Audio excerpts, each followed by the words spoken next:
we go. What's going on here? That's the question, Rich. What's going on here? Okay, let me mute myself. There we go. That's the question. What's going on?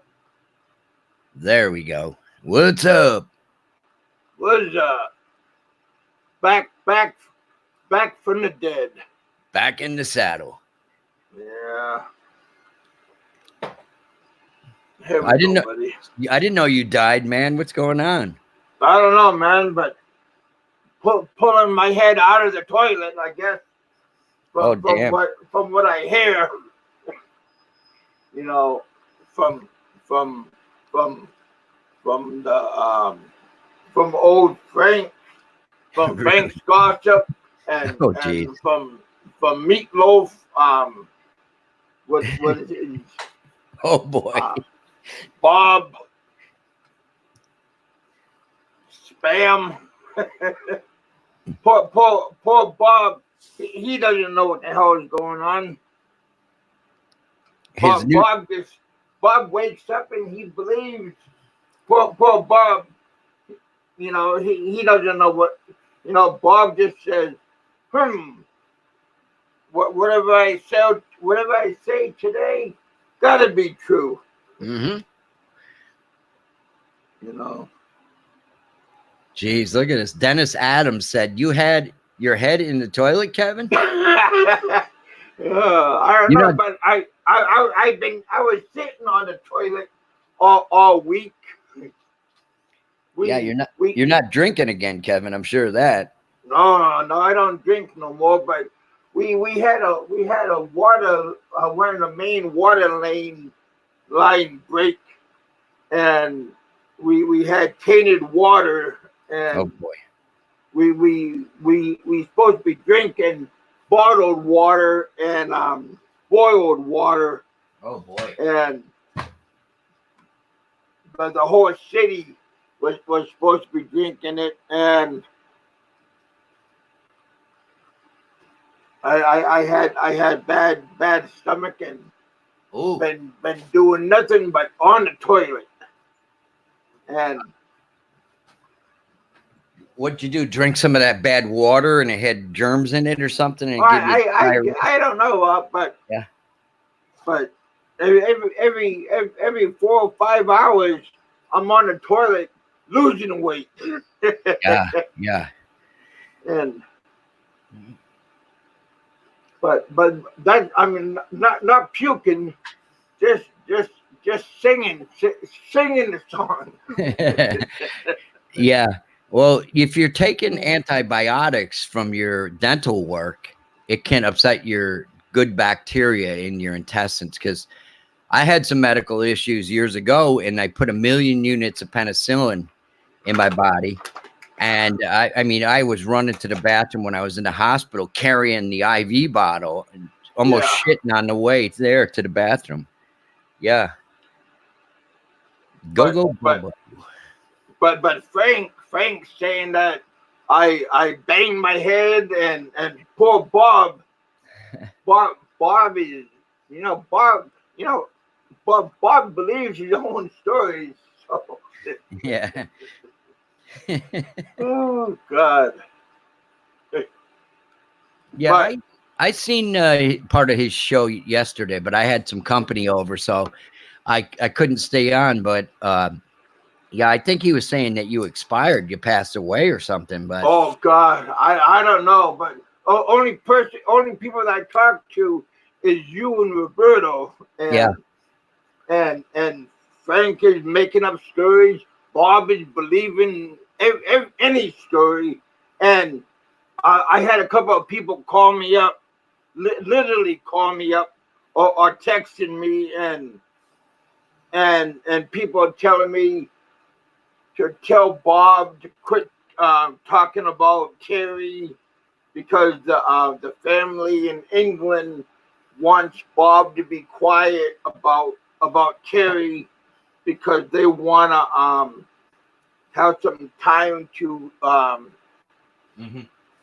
Yeah. Like they want to have some time to grieve and mourn. Yeah, and exactly. and poor Bob, he go around joking and laughing about Terry, and you know, and the family wants to try to understand about what's going on, and poor Bob, he thinks it's like a laughing matter, and the family wants to, you know, try to, you know, just to have some time to relax and everything, and they don't want Bob to be like a cheerleader, and you know, it's kind of embarrassing a little bit, and I don't know why they want me to tell Bob to be quiet, but yeah, well, you know, Bob, I think he means well, but you know, I don't know. At first I was, you know, when you did the show on Terry, I was a little bit undecided if he really was dead, because somebody apparently took over his Facebook or YouTube account and was posting in Bob's room and stuff, and they'd go on other chats and say, I'm a ghost, you know, all this crazy stuff, you know. Yeah, but you know, Terry was a funny guy. We enjoyed his comments, and your friend there, Danny, what's his name? Danny Gordon. He lives over there, right? By where Terry was living in the Philippines. Yeah.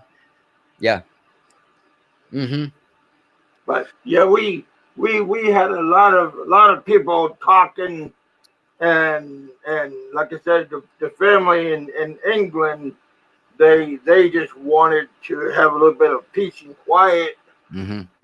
But you know, that, which is understandable, you know. Yeah. But you know, love, you know, they just want to have a little bit of this and a little bit of that. But Bob, I'm sure he means well. But you know, Bob, he doesn't have that many friends, and you know, he just wants to be part of the action, I think. Well, I knew Terry was from London. He said he was born there. He's got an Irish name, and well, I think he's from Ireland, but he lived in England. Yeah, I don't know. I remember all those debates that John Doe and Terry used to have in chat of Jay's streams. They were funny. You know, remember Terry used to always type in capitals, and that's what I told Bob. I said, that doesn't look like Terry's typing, because he always typed in capitals, you know? Yeah. Like he was yelling, yeah. So you got, can you see the chat, Kevin? Go Bobo's sister is here. Fred Funky Town, a twit. Simo Travel Vlogs. What's up, everybody? Happy Philippines is here. Welcome back, you guys. Good to see everybody.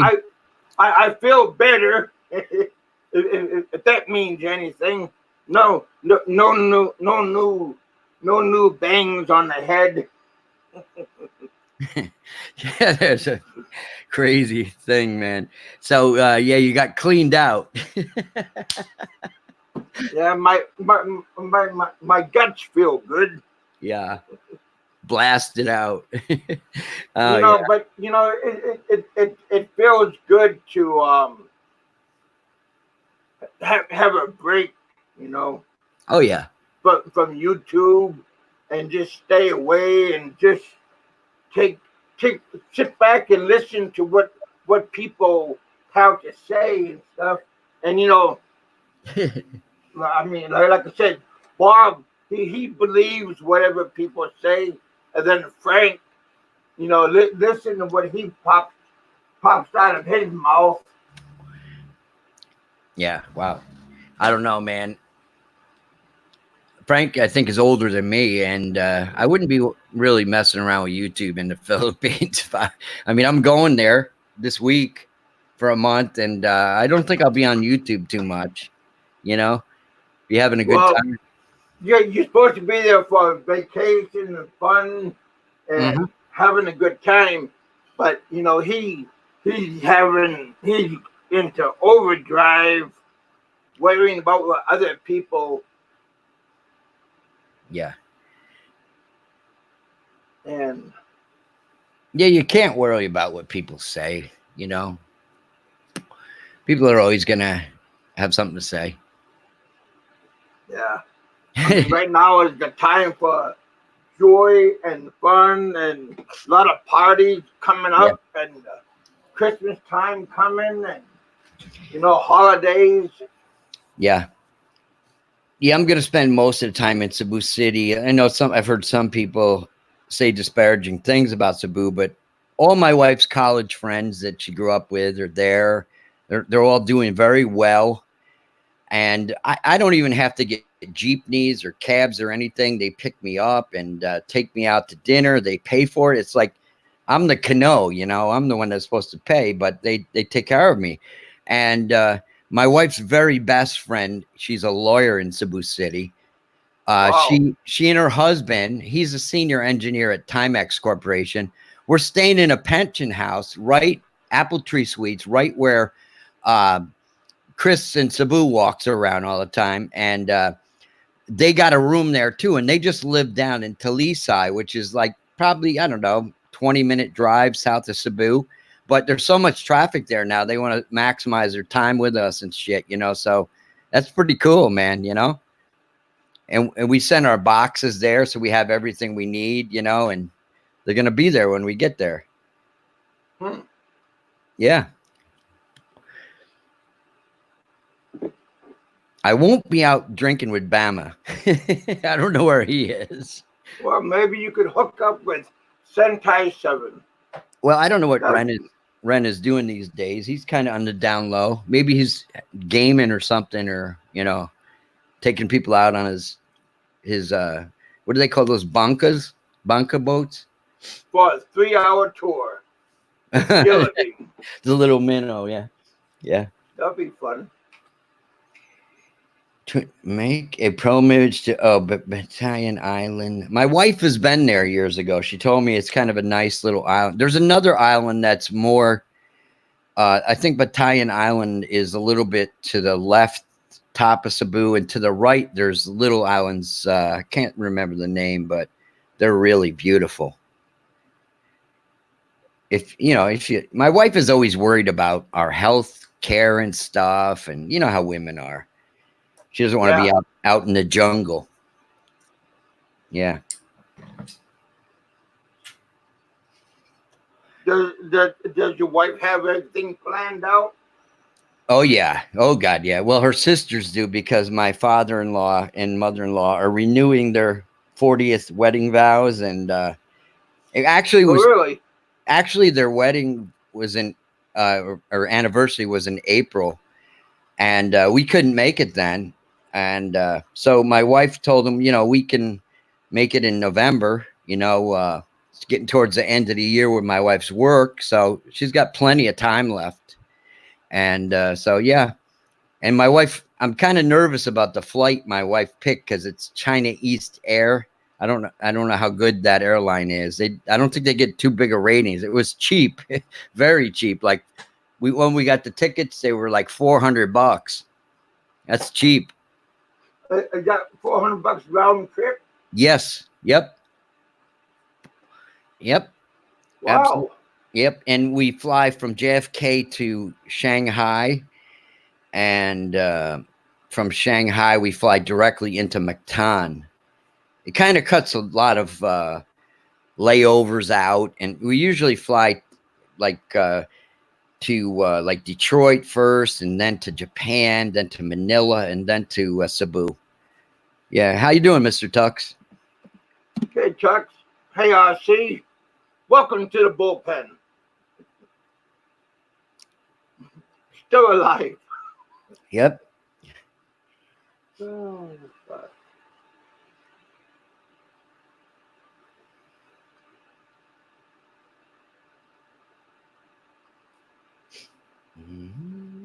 How you doing, man? You know what?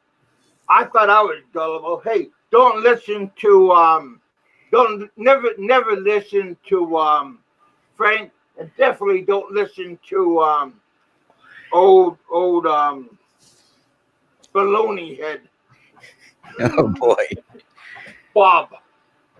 I don't know. Bob looked pretty sharp the other day. I clicked on his thing. He had a nice hat, and new shirt, and everything. Kevin. Was that? Well, yeah, but I think he went dumpster diving, and he. Oh, no. Was that the day he found those bongs? Yeah, I don't. Those are probably his sisters or something. I think she uses it for medicinal stuff. But he's probably. Can you get him on here so we can interview him, or is he sleeping, or what? Oh, Bob.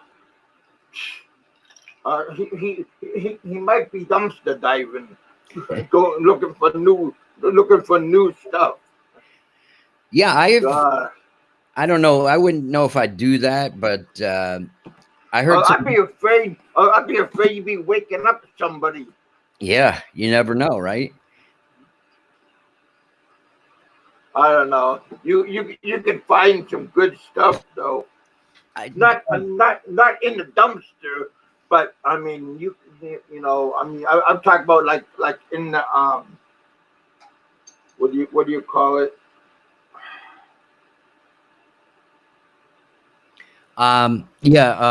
Dennis Adam is asking me, wow, that's a super great deal on your flight. What site did you use to get that price? My wife got it through cheapair.com and she bought it back in April. I'm looking at my flight itinerary now. I don't believe it shows the receipt for the price, but 4:25 p.m. JFK, and arrives in Shanghai 7:15 p.m. So let's see, and then from 2-hour layover, and then it flies. It's about a 5-hour flight at 4 or 5 to Cebu City, bypassing Manila this time.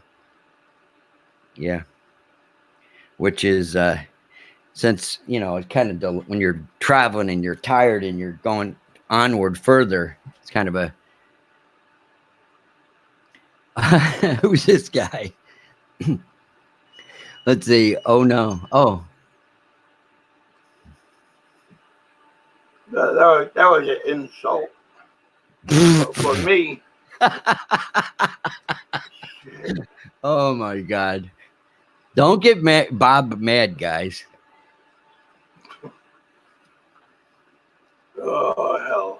His mother seems like a sweet lady, Mrs. Cooper.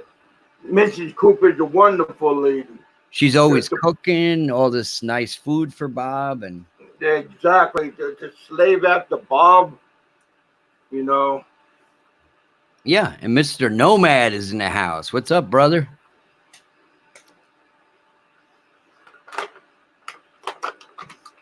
Oh, heck. It's a gloomy day. I understand the weather from all over the U.S. is kind of crappy.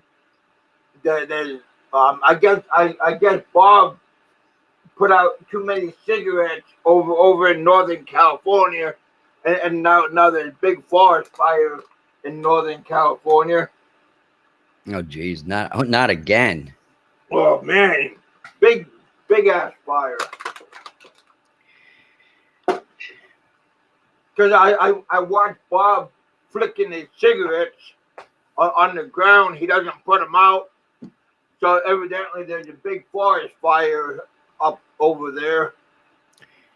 Yeah, it looks like it's pretty dry in California. I never spent any time there, but, they don't let them use water or anything to irritate their lawns or anything. And they give you a fine if you do.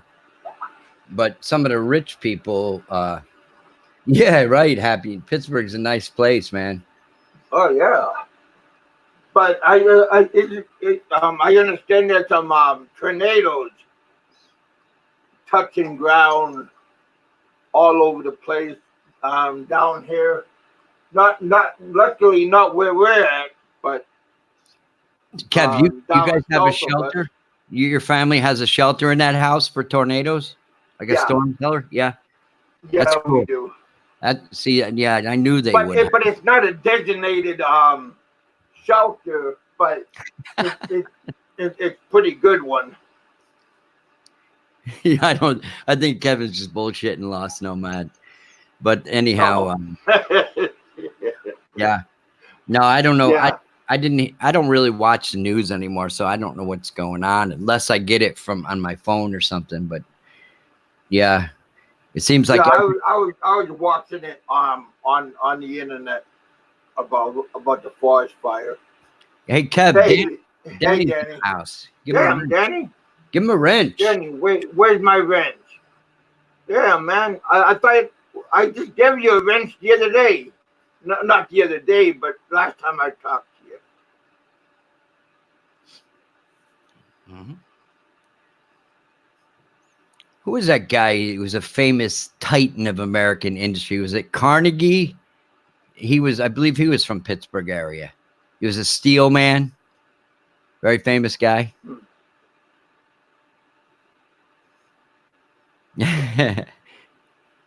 Hey, Thomas.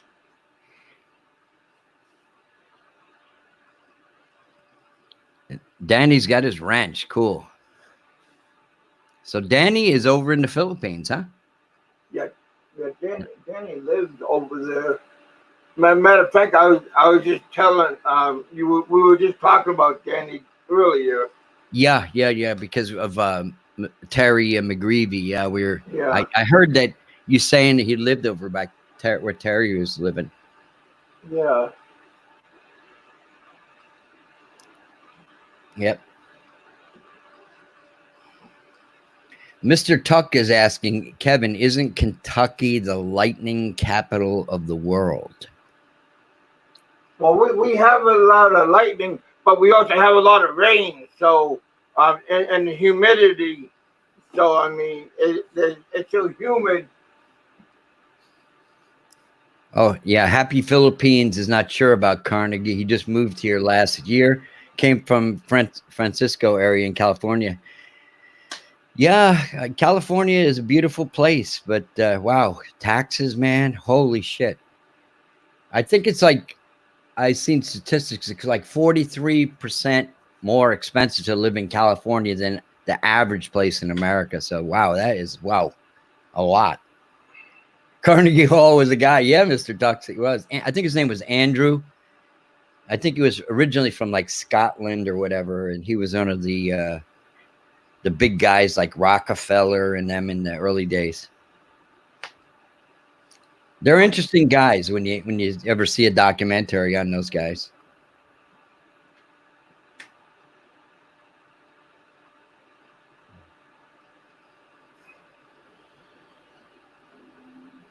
Yeah, it's sad the way the taxes are. Yeah, everybody was going to Cali when I was a kid. Throw all the link. Let Danny come on.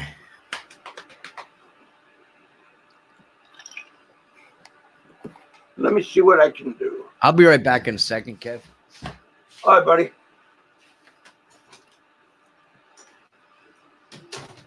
How you doing, Danny?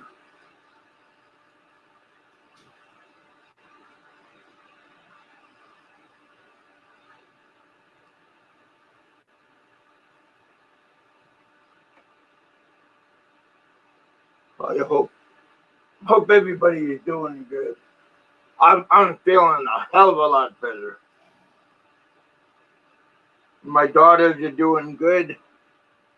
I'm doing okay. Feeling a lot better. Oh, shit.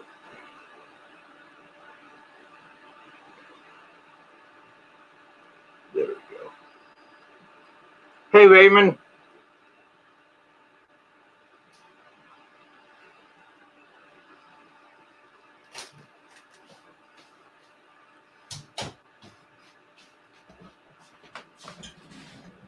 There's a link.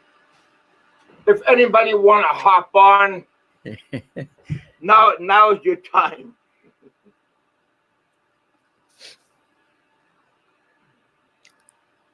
Rain Man's in the house. How you doing? He says, how you doing, Kuya Kevin? Someone said you were not well.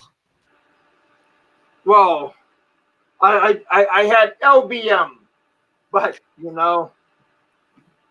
Yeah. Hey, Danny. The Hershey squirts. Yeah, man. That's messed up. Cleans you out, though. What's going on, my friend? Just living the dream, man. Living the dream. Good.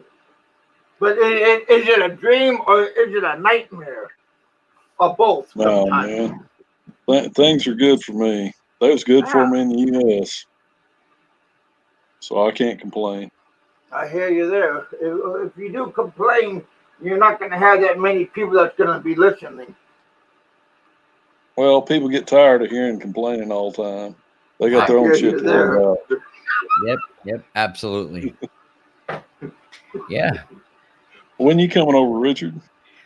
Friday I'm leaving from the U.S. I'll be there probably 19 hours after that. Got to stop in China for a pit stop and then on to Mactan, Cebu, where my wife is from. I'll be going up to Manila for a few days too. I'm going to be there almost a month. And yeah, hopefully in a few days when my kids get out of college, and a few years, days, yeah. No joke. I'll be able to retire there. Frank said you fell in the bathroom and got your head stuck between the toilet and the wall. Oh my! Yeah, I don't mean. Hey, how in the hell would Frank know what's going on with my life? Huh? I mean, and hey, go ahead, Kev. One more thing. Go ahead. I mean, why would I talk to Frank, and why in the hell would anybody be listening? What is coming out of Frank's mouth? You guys can't be that gullible. Is he running a humor channel or something? I don't know, but you guys can't be that gullible. That seems ridiculous, man. I don't know, but there's a lot of people out there that's listening to him. Danny, you did plumbing work, right? Didn't you say before or something like that? I remember. Yeah, I owned a plumbing business for over 25 years. So that's how I was able to retire. It's kind of a ridiculous statement because like toilets are not really secured that well, right? They got like a couple bolts, and like if your head got wedged in there, probably, and someone the size of Kevin would knock a toilet right off, I would think. I don't know, unless really they sit on. They're heavy and they sit on the floor. They're supposed to sit, flush on the floor, and the two bolts hold them down. If everything's done right, yeah, they should sit there. Yeah, and you got that little seal, wax seal, or whatever the hell they put on it. Yeah. I watched a plumber do mine, put new toilets in my house I moved in 5 years ago. So, yeah. It depends on your floor you got into. If it's rotted out, it won't hold anything. Hey, but getting back on Terry, man, his family is looking in on some of these live casts, and a lot of this talk has really kind of upset his daughter and his son and everything. I had talked to them, and they were kind of upset about it. She had got a hold of me, I guess, because I was on his friends list, and asked me a bunch of things about the Philippines, and I just kind of went through a bunch of stuff with her to kind of get her calmed down on some stuff. But the thing that was killing them the most was, people were putting pictures up, and a lot of people were talking about it. And I know people talk about it because, they're interested because it's a small community. Mm-hmm. But, if y'all can let some of that die down for them for a while, it would probably really be appreciated by the family, because they're having a tough time on some other issues that I won't go into on the show. Mm-hmm. Mm-hmm. But I thought I would mention that. That's another reason I came on. But not that I didn't want to talk to you guys or anything, but I told them I would, ask that. keep things quiet for a while. And any other channels that are listening in, if you just kind of give the family a little respect right now, they'd really appreciate it. Yeah, I agree. Yeah, it's sad news too, you know. He was a funny guy. Yeah, he was a good guy. We can remember that, you know. Yeah, absolutely, man. I remember talking to John Doe, you know, he's always being antagonistic to people and stuff. And Terry would be in a stream in the chat, and then he'd say, "Oh, John, I have a better house than you," and then they go at it and stuff. It was hilarious. It was very entertaining. Yeah. Then John told me after he went to Ireland, he said then Terry loved him. But somebody was impersonating Terry. They got his ID and they were in Bob Cooper's chat and stuff. That to me was ridiculous. That is totally out of line. There was a bunch of stuff went on. Like I said, it upset the family. So I said I would mention something. But getting to your trip, Richard, on the Philippines, you stay mainly up north, right? Yeah, mainly in Cebu. You go to the Manila area and stuff like that. Yeah, and I'll be going to Makati for a few days to see some relatives of my wife. Yeah. Mm-hmm. Can you hear me, Kev? Yeah, buddy. Yeah. Yeah, we hear you. I try to talk to Bob, but you know, Bob is not gonna. Yeah, what's the war with Bob and you? I don't get that. You know, I don't get a lot of these people that are online, you know, trashing everybody, because I was never like that. You know, and if anybody wants to come down here, they know where I'm at. Mm-hmm. They're more than welcome to. Yeah.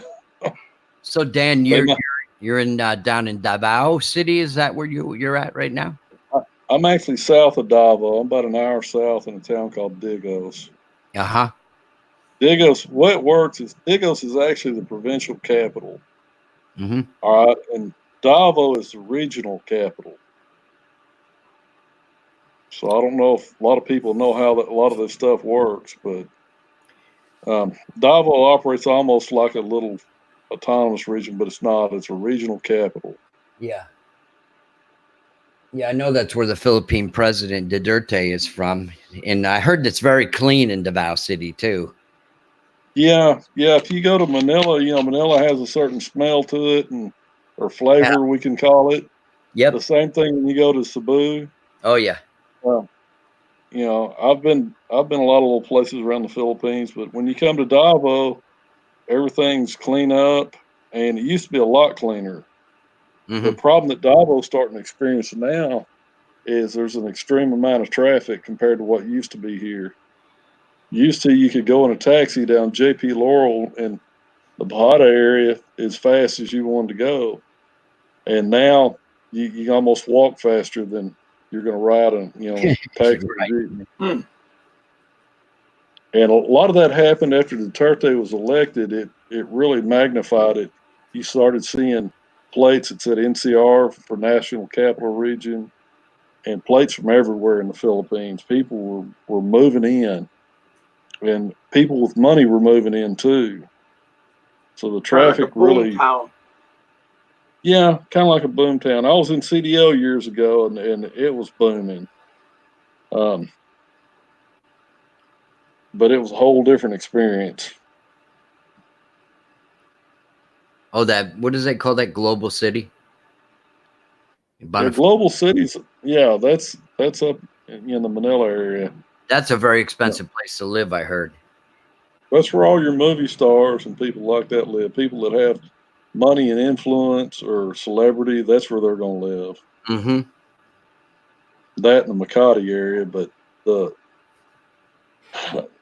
GBC, it's going to be a hell of a lot more expensive. I mean, you're going to spend some money to live there.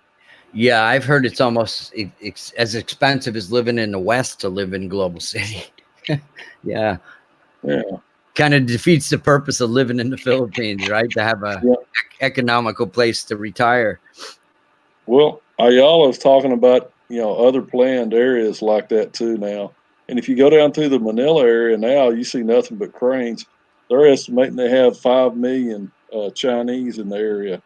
Wow. And all the Chinese will go to this. There's a great big building there that handles the Chinese workers. I mean, it's a big building. But there's a lot of stuff going on right now. And then down here in Mindanao, the reason you see people going all these places in Mindanao because they feel like it's a lot safer, and it is right now because of the peace process that we have going on down here. They've paid off a lot of people in IBSF and the NPA, and when they did that, a lot of areas got safer. Also, they're putting the roads in where the Army can move more effectively and faster. It changes the dynamic as far as the rebels also. And but now one thing that can happen, just like the FARC did in Colombia, they did the same model in Colombia.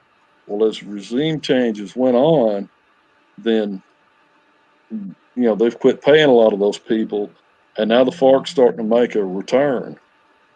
So I wonder, what's going to happen here over time, because you can think, hey, an area's safe, this is cool, and then things change over time, and then you might not be safe there. Yeah, exactly. Yeah, so I think Lost Nomad, I don't know if you know him. I don't know if he's still in the chat, but I believe his wife is from Colombia. Yeah, I'd asked him what was going on with the FARC there, because I'd heard they were making a resurgence, and some of the models that they're using here, other countries have tried out, and usually when they start paying people off, sometimes things don't work out. As soon as the money dries up, or something happens there, then they can get a reinsurgence. And I wonder, like I say, what's going to happen here over time. Because I see guys, years ago, I wouldn't have went to General Santos. Now I can go to General Santos. Now the mountain area in between Digos and General Santos, I wouldn't want to be there at night. Davo sits in between, or Digo sits in between Davo and General Santos. Okay, I'm about a little over an hour to General Santos, and just a hair over an hour to Davo, depending on what you're riding. And then same thing with Kittapow in the other direction. When I go back west, I could be in Kittapow in about an hour, and that's in the Cotabato area. I see a lot of people going there, so start seeing a lot of expats in that area. Years ago, there'd been no way, no way at all. In fact, my wife has family there, and they had smuggled me in there years ago, hid me in a jeepney with about 30 people, and a lot of them, were armed pretty good. Smuggled me in that area and back out years ago. Now I can ride out that way on a motorcycle and ride back, and it's not a big deal. But you can get into a false sense of security anywhere here in the Philippines if you're not careful. Yeah, I actually had some Filipino friends visiting me last night because they know we're going to be leaving, and they are going to, when we come back in a month, they're going to be heading to the Philippines and Japan until the new year. So the Lola, that was the girl's mother, she says, Ricky, she goes, don't drink a lot of Red Horse. You're not in America. Stay out of trouble. I said, okay, Mom. Yeah. The Filipinos are good people and everything. Oh, yeah. They're real good people. But, like anywhere you go, people are people. You're going to have someone that'll be looking for an opportunity. Yeah. I mean, that's sad but true. Yep. I see Larry out there, and there's Lost in the chat. Yeah. What's up, Lost? What's up, Larry? So, Larry, he lives in the Philippines too? Yeah, Larry lives up. He lives up near the Dumaguete area. Yeah, he lives up near the Duma area. Oh, I think he's maybe an hour or so out. Why don't you come on, Larry? It'll be good to have more people on. Yeah. And I know Ed's fixing to fall to the wedding ring, but that's his deal. I thought Ed was already married. No, I think tomorrow's the day. Am I right, Ed? It's on the 30th. Wow, yeah. Ed sent me a text in the middle of the night, 3 a.m. on Facebook. He said, "Are you here?" Yes. No, man, not till, yeah. Has he got cold feet? I don't think so. I think he's got a good girl. He's probably ready. Yeah. Hey, it reminds me of the joke. Well, aren't you afraid if something happens to your girl being so young? And the old guy goes, well, if she dies, she dies. Hey, and that goes for me too, Ed. You know, I say the same thing about my old lady. But anyway. Yeah, I'm 59 myself. I'm an old dog. My wife is 15 years younger than me. Man, those Filipinos, they can be tough to keep up with in many ways. Yeah. You know, a lot of Mr. Tuck said all the Chinese tourists in Miller are very nice and polite. Yeah, they've been instructed to be very nice and polite because they had a big deal with the ambassador. Had said that, you know, the reason why they wanted the Chinese workers because they could get the job done in half the time and get better quality. And there was a big uproar over here over here. Oh, there was a big stink over here. That's why they were talking about not granting the Chinese nationals you know, a visa when they entered the airport because, you know, they were kind of running off at the mouth and the Filipino people got pissed off about it. And I don't blame them. Oh, me neither. You know, yeah. Filipinos this is their country.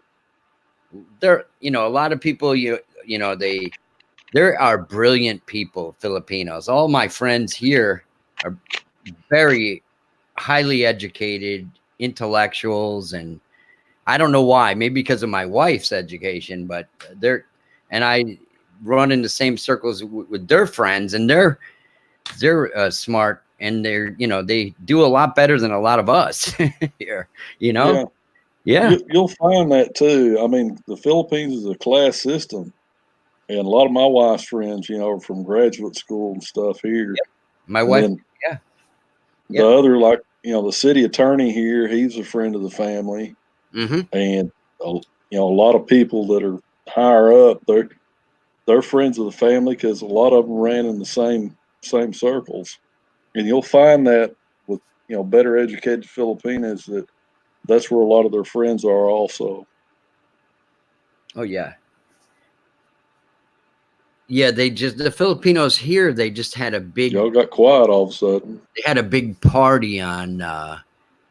They have a Phil-Am Society, and you know, they had it at a freaking country club. You know, one of these golf clubs where the rich guys play golf and stuff. And my wife goes, "Wow, that's a lot of money." You know, they're all buying expensive dresses and getting all dolled up for party. It was pretty cool though, because they had like traditional Filipino folk dancing with the kids. It was interesting to see, which you can see in the Philippines, but you know, it's cool that they maintain their culture.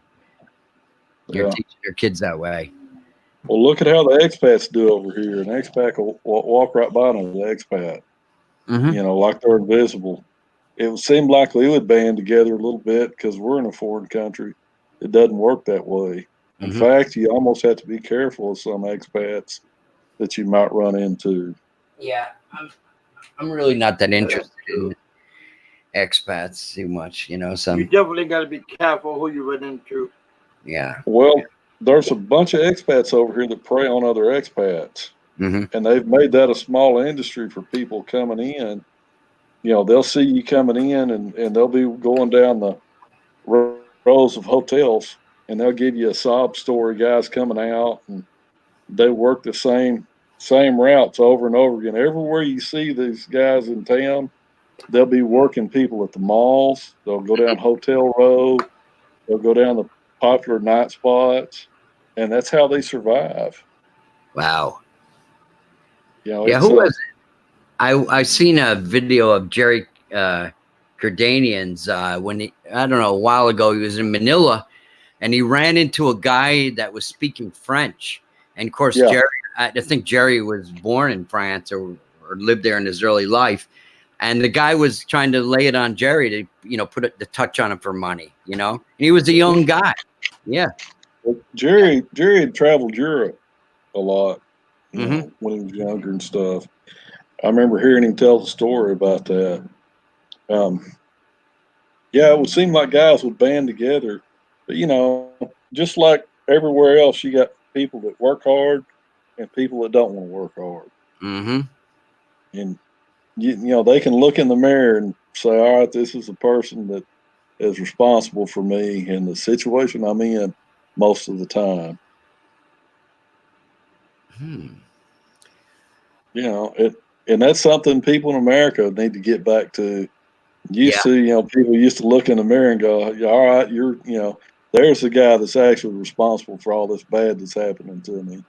Mm-hmm. So is Ed having a big wedding there in where he's in Escalante, right, over in Negros? Yeah, that's where Ed's at. Yeah, he's not too far from Cebu. I think he said he could take like a short ferry and bus or something like that over to city proper area of Cebu. Yeah, they had some kind of action over there where they had some gunplay. Oh, really? Yeah, not too long ago. I think Ed was out in America, and they had a bunch of stuff going on while he was gone. And I don't know what's happened since then. I hadn't followed a lot of it. Been kind of busy lately. Maybe Ed's beer supplier was mad that Ed was out of the country and he wasn't getting any sales. Yeah. His Pilsen, what does he drink? San Miguel Pilsen? San Carlos.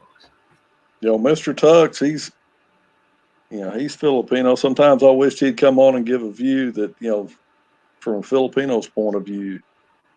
Us guys sometimes forget, we'll be talking about stuff and, it's Mr. Tux, it's never to insult the Filipino people. We don't do that on purpose or nothing. Guys will talk and say some stuff, but it's, sometimes expats will vent to other expats about things. We're not trying to insult somebody else. We're just trying to figure things out. And if you don't vent over here, what happens to a lot of guys is you get that expat behaving badly. What they'll do is they'll blow a gasket at the wrong time because, they're not able to talk to people and kind of get things out. I talked to a bunch of guys the other day, and that's what we were talking about. Things that had happened where guys had, something had just come out of their mouth all of a sudden, the wrong damn thing. And they were like, well, where in the hell did that come from? Even the guy's mouth that come out of one of them said, I was sitting there and he goes, hell, I had to ask myself, where the hell did that come from? And we were talking about venting. He said, yeah, a lot of that plays in. Because when you get here, the rose-colored glasses will come off all the way. And then a different set of rules apply to you, too, because, you could be blacklisted for almost any reason. Yeah, my wife always says that to me, Danny. She's always going, you think the Philippines is so wonderful. Everything is great. The people are great. And she goes, one of these days, those glasses, rose-colored glasses will come off of you. Well, what happens when you move, then, let's say you're not buying property or anything. Let's just take property and all that stuff out of it. But when you move, you're going to invest quite a bit of money. You get a car, motorcycle. I got a car, motorcycle, and tricycle. Then I've got a bunch of other stuff that we put in the house, which my wife built the house a long time ago. And her mother lived here till she died. But, you start investing all this money in just setting up house and everything.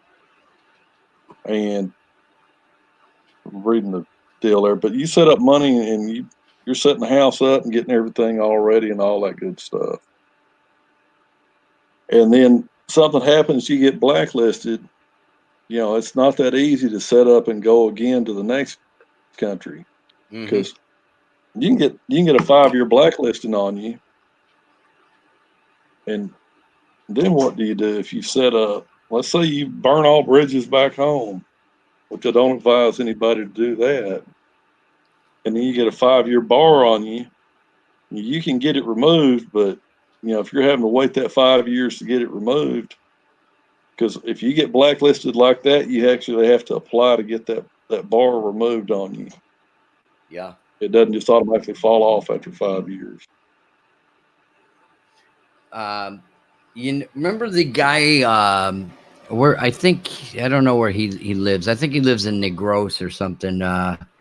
He had a heart attack. I think he was a Texan or whatever. I used to watch him. He used to go all over the Philippines on a motorcycle. Is his name Mike? Mike? Yeah. Mike. Mike. Yeah. Philippine Journey. Yeah. Yeah. I know what you're talking about. Yeah, and he I wondered why he didn't.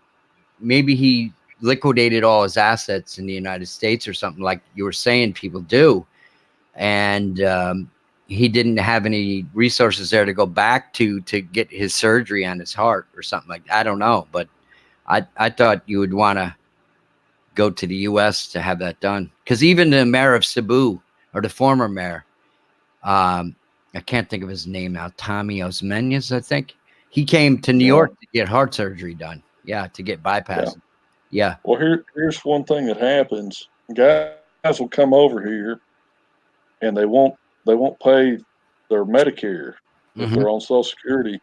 They need to keep the Medicare and all their stuff up, because if they don't and something happens, then what do they do? Also, if you're on Medicare's plan, you can always go to Guam. Yeah. And then you can get treatment there. If you don't want to go all the way back to the U.S., you can make a shorter trip to Guam. Hey Roberto, what's going on? What's up, girls? Yeah. And a lot of guys will just burn all the bridges, and that's not a good deal, as far as escape plans go. If you're a veteran, then you've got a few other options too with TRICARE. Which I'm not. Yeah, I heard they have some good hospitals up in Manila for the veterans. Yeah. Yeah. And I've also heard this too. If you're a resident of Makati, they offer free medical for all the seniors up there. And, the person that told me that was a World Traveler. I don't know if you know who that is. No, I don't know. He lives up in BGC. Wow. But he's Filipino. He'd even mentioned that was available for the expats living up there that were seniors. Yeah. So there's a lot of things to check into when you get here. Medical's not that much, even if you have something major, here. You're right. Hey, Roberto, I threw you a link if you want to hop on. But I would never cut myself off from anything. No. I keep property back in the U.S. and keep some other stuff. But I don't see how guys come here on a shoestring and make it, because, the old saying is you can live on so much a month till you can't. Yeah. My wife is telling me the past couple of years she's been researching different places to live in. She really hates the taxes and really the politics in New York. So we're thinking about moving to Tennessee, when our kids get out of college, and which will be a couple of years, and then go to the Philippines for the winter, which will be beautiful. There is Roberto, the brown American expat. Yeah, my uncle asked me the same thing. He said, why don't you just go for 6 months and come back here for 6 months? Because, I could still do that if I wanted to, but I was just burnt out. I was done. Yeah. My wife's reason is, I don't know, she's worried about, medical care. For some reason, she don't believe the Philippines has as good medical care as we have, but because she works in that industry. She works for Nice Tech, which is she does technical advice for hospitals and nurses and all that kind of stuff. Yeah. Well, the doctors can be a crapshoot over here. I mean, we came here a little bit early because my wife's mother had a brain tumor. Oh wow! And I told my wife, so we'll just pack up and move. And it still took us. She'd got sick. We didn't know how bad it was till later on, but it still took us about 7 months to get things out and get moved. But we got here, and, she didn't last much longer after we got here. Oh boy! But the doctors, And I don't care if you're, in Davao Doc's a decent hospital, and you can check out in whatever area you're in. They've got a rating system for hospitals and what's what in the Philippines. And I suggest people look into that if they move. But the doctors, they might show up and they might not. I mean, if you're in intensive care, the nurses will phone them. That's about it. A lot of times, they're just not going to come in. Yeah. That's why they have people waiting. It's first come, first serve. Maybe some of the doctors are stretched too thin. Maybe they're working at more than one hospital, or maybe they have a shortage. No, my wife's got friends that are that's what they do, and then her mother worked at the hospital. She's got an aunt that's a nurse that's at the hospital, and they say the same things. The doctors, that's a crapshoot whether or not they're going to come in. In fact, they had a big deal in the country about all the government-run hospitals. The doctors would come in and only work half a day, and they would be gone. That was a big to-do here in the news not long ago, and the doctors were raising hell about, this is how we've done it forever. Most of them before noon would punch out. They'd get there at 8, and before noon they were gone, and they'd gone for the day, and they've been doing that for years and years. And you can have an appointment with a doctor, and they might not show up for the day. There's definitely different things, and in the labs, if you're getting lab work done, sometimes they might not have the reactive agents to check for certain things. They'll go ahead and charge you for it, and then you might have went in for a specific thing. They'll charge you for the lab, and you'll ask, hey, why is this not on here? Well, we didn't have that reactive agent to check this. And like I say, I'm not putting the Philippines down. I know what we've got here. I've been coming here since about 99. So, yeah, I know how things work here. And, it is what it is. It's part of living in this area. There's trade-offs. I mean, usually the good far outweighs the bad. Oh, yeah. Did you put the link out for Roberto to come on? I mean, yeah, I sent him on his Facebook. He's probably in his fishing boat. Roberto's probably fishing.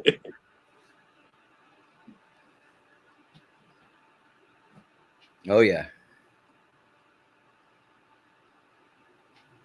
Today is Roberto's day off.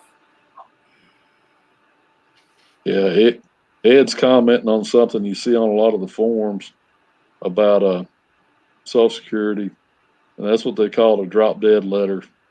If you don't fill certain stuff out, they'll cut your Social Security and stuff off. And that's another thing, guys that come over here that are retired or on Social Security, they need to go ahead and join up on all the forums and know what the hell's going on, so they don't get blindsided by something like that. Now, I hear a lot of some of these expats are on disability. How do they work that? How do they get disability in the Philippines and live in the Philippines? It would be the same as you get Social Security. Really? I thought I really don't know that much about it. I mean, I had a brain aneurysm 20 years ago, but I'm not on disability. You could had to go like to the doctor every so often, like with that kind of thing. Or some people, maybe they're permanently disabled and the doctor signs them off so that they can, yeah. If you're hurt, you're going to be going to a doctor. Yeah. I mean, it's just that simple. I mean, if you're hurt, you're going to go to the doctor and they're going to look into things. But the main thing I hear from guys, and I talk to some older guys that live here too, is what Ed mentioned. I've heard a lot of guys that are older on Social Security say, yeah, I got my Social Security cut off because, I didn't get this letter. Wow. Yeah, SSI is the welfare arm of Social Security. Ed, you can't get that overseas. SSI.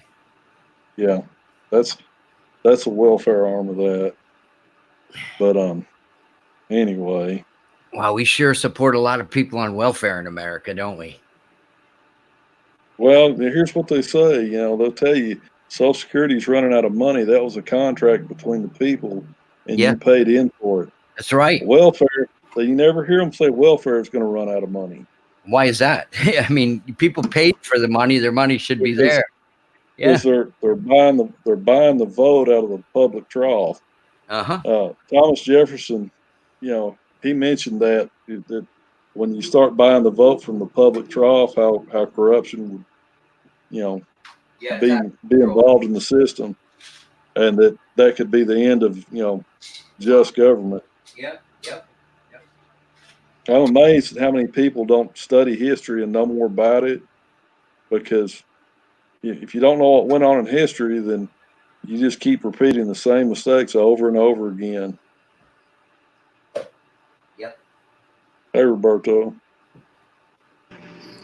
Hey, guys. What's up, man? Hey, man. What you know, Roberto? What's up? What's going on?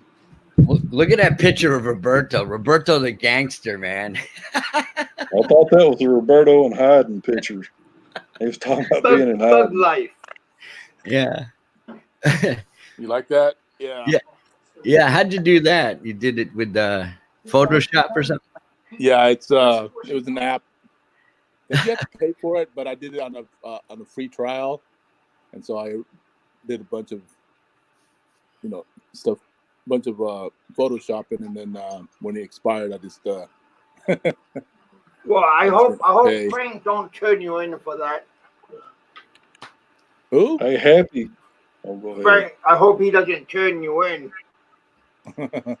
Turn me into the app police? Yep. Oh no. Yeah. Oh, by the way, Bob Cooper might turn you in. Well, did you hear that one that is not married? He's been found out that he's not married. So I don't know. He's going to be doing a rebuttal, I'm sure, anytime soon. Happy brings up a pretty good point. I think I know what he's getting at. Talk about you can live a shorter, exciting life in the Philippines or live a longer, more comfortable life in the West. Which do you want? Most people get older and you'll go by their house and say, "Oh, please don't leave." Yeah. And they're trapped in their home. That's their daggum prison. And nobody comes sees them. The kids or nobody or anything else. When you're in the Philippines, you open the door and there's people everywhere. Yeah. Your neighbors want to know what you're doing. You can walk over to a sorry store if you're not able to get out and do much and get something to eat or whatever. You can put an order in from the sorry store, and they'll pick it up and mark it up a little bit. If you just don't have any transportation or don't want to walk, or don't want to mess with the store, and if you don't have transportation, their mass transit system's actually pretty good. So you can get around as you're older. So there's a lot of advantages for older people to be here. The medical is the big one. Mm-hmm. If something happens, if you have a heart attack or something, getting to the hospital could be challenging. Mm-hmm. But the Philippines is working on that too. Yeah, Danny, a friend of my wife's here in New York. She's a Filipino from the same city my wife's from. She just had a baby and she's going through that postpartum depression pregnant women do. And she said that if she was in the Philippines, she wouldn't have that because there'd always be somebody around, family and stuff, to take the baby out of her hands or whatever, and people at her house.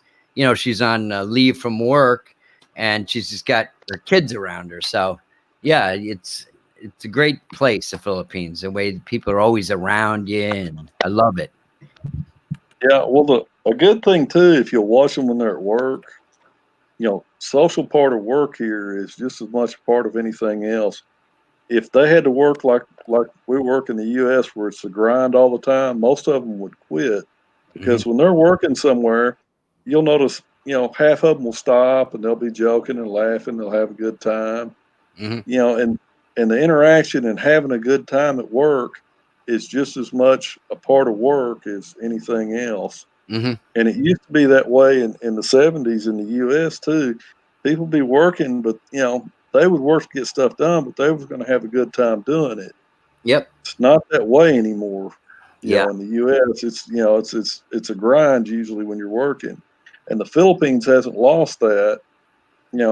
You go somewhere, a bakery or something, and the girls will be talking and having a good time, and they'll help the customers. They'll make sure everything's going on, but everybody working is going to have a good time and socialize and enjoy the day while they're working too. It's not all about the work. It's about having a good time, enjoying yourself, and we're going to get the work done too. I mean, I don't know. What's your opinion on that, Roberto? About what, son?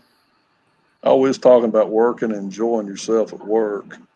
How different it is in the Philippines, where people are gonna, they're gonna work and they're gonna enjoy themselves while they're doing it. They're gonna socialize, and it's not all just grinding to get something done the whole time like it is in the U.S. Oh yeah, they're all relaxed out there, man. I mean, they'll take 2-3 different breaks in same morning and then again in the afternoon. Yeah, they're going to get the job done. To do things like in the U.S. where the boss is on their ass and they got to hurry and get all this done, most of them will just go to another job. Mm-hmm. And that's not a bad thing. It's they're going to enjoy what they're doing, or they're not going to do it here. So when Americans come over here and they're raising hell, I don't understand why it's taking so long or why this is this way. They need to forget where they came from and realize, they're not in Kansas anymore. Yeah. So Ed, why hasn't your cement arrived? The Filipinos are having a drink. Yeah. Having a good time. I had to get on my cousins because I give them work a lot. Every time I go there, I give them plenty of work to do around my mom's place. Building stuff and adding stuff to the house. They're supposed to be having fun and relaxing. They're not supposed to be there for hard labor. Well, I don't do the labor. I hire them to do it, but they enjoy the money. Time, man. I said, job to put a cement down on the ground for a let's say for a CR, it takes them freaking the whole day. That's what they want. They don't want to be making. They don't want to be having. Well, they're not working by the hour. See, that's the thing. They're not working by the hour. You pay them by the job. You don't work them by the. You don't pay Filipinos by the hour. Yeah, no joke. You pay them by the job. Certain job takes a certain amount of labor. It doesn't matter how long it takes. You always put in the labor. How many people is going to be under that? Who's going to be the foreman? How much you're going to pay him, and how much the job's going to cost. That's it. See, but you're an advantage. We're El Wado, and we got a different set of rules. We either got to vacate the premises, which they already know we live here because they've been watching the house. He left all around. I'm really enjoying it, Kev. Kev, I'm enjoying your show, but I got an eye doctor's appointment I got to head off to. It's nice to see all the people here. So it's cool. Richard. Yeah, nice seeing you guys. It's I'm learning things from Roberto and Danny, and I never lived there, so it's nice to know. When are you headed out there? Friday. Oh, really? Already? Yep. Man. Not permanently, just for a month. Oh, I know. Yeah. That's good, man. Good, yeah. Good. You're gonna go visit all of her family and stuff. That's yeah. My wife she gets along with like one of her sisters and her dad, and she's got a stepmother she don't like, but they're renewing their wedding vows. So so I'm in that wedding, and we had to buy all these silly clothes and stuff. It wasn't a traditional Filipino shirt, Roberto, that you guys wear, but it's like bow ties and suspenders and like Irish hats and stuff. It's it's kind of silly, but hey. Just planning spending more money on beers and. Oh yeah. You'll be expecting some unexpected visitors that go crash your party. Oh yeah. Yep. Yeah, I don't mind. I mean, my cousins. Yeah, my cousins love to do that. You know, I have 37 first cousins. Wow. And a lot of their children will show up uninvited. You know, every time I go there, I get about maybe 150 people at the house. Wow. And I try to keep it as secret as I can. But for some reason, it slips out. Somebody tells them, and then boom, I show up. Roberto's here. Let's party. Yep. Yeah. Where all the money go. Well, good luck, man. Yeah, good seeing you guys. Take it easy, Kev. Keep your show. You got a good panel, and we're learning stuff. Ed is we had a wild deal. Go ahead.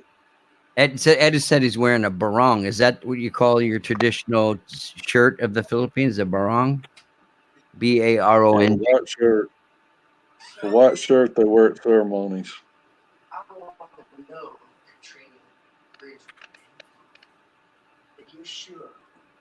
But hell, we had some excitement here. We had a pretty good sized earthquake last week, and a whole bunch of other earthquakes following it. And they actually went to evacuate the city because they thought they were going to have a tidal wave.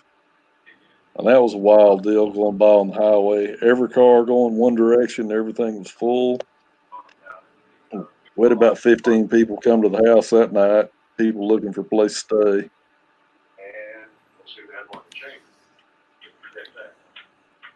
Yeah, same thing with us. There's a big storm coming in. They know it's going to be like a Category 4 or Category 5. They all congregate to my cousin's house. We call it the White House. So she built it like a White House. Not you know that the exact, but you know you have pillars and all that stuff, and we call it the White House. That's colonial. So, yeah, that's cool. Yeah, so everybody congregates over there during the storm. Hey, Kev, why don't you put the link out and see if Lost and Larry will come on? That'll give you some more guests and some more punch. Well, we get baggy eyes.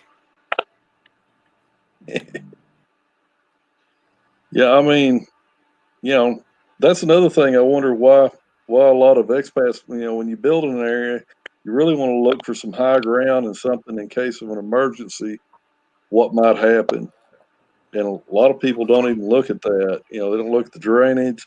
They don't look at where they're at, you know, any kind of flooding or any landslides or nothing. It's just, you know, they build where they build, and if something happens, you know, it can be a bad deal. Oh, yeah. Yeah, but 2013 storm, or was it 2014? 2013. I think it was 2013. Yolanda, my mom's place was the roof fell down, and they were trapped in a house for about 3-4 days. They have an earthquake and it fall in, or no, the hurricane, storm, the typhoon. Storm, okay. It was Category 5 or 6 or something like that, something really big. The big one, 2014, or was it 13? Okay, the one that hit 14. Yeah, Yolanda. We hit Visayas Island, Leyte, and yeah. Which area are they in? Leyte. Okay. Yeah, right. You know, next to Samar. Samar got hit, and then Leyte got. I mean, the center of the eye was right over Leyte. That's how. Yeah. How the storm was, just right over Leyte. And yeah, my wife's friend went home after that because their whole barangay was wiped out. Right. Yeah, ours did too, and the house roof fell down and bathroom for about 2-3 days. My brother tried to crawl out the bathroom windows, yard window, but couldn't get out because there was a big tree in front of it too. So yeah, there was a big uproar because a lot of the churches had turned people away that actually had room in some of those areas. And Hey, Losh. yeah, go ahead. Hey, Kev, what's happening? And Roberto and Danny, what's going on, guys? And what's up, chatters. man?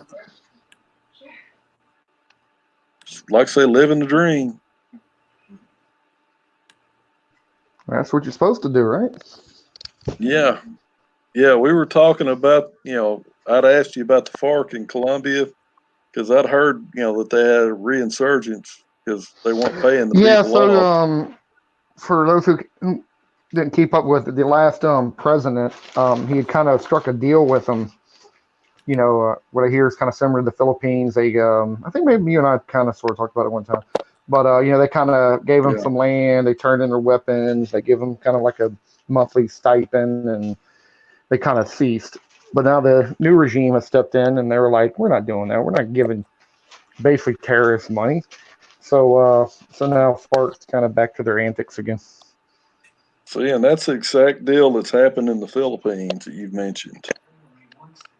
I mean, it's the exact model. And I wonder I know the areas of the Philippines. Yeah. I know the area that have lots of problems. Is it real mountainy there? Austin region? What was that area called? You're breaking up. Because one of the problems. Oh, can you hear me now? Yeah, I hear you good now. Okay. Yeah, go ahead. I think I might have stepped a little too far away from my phone. Is that region in the Philippines where they have most of the problems? Is that real mountainy, that region?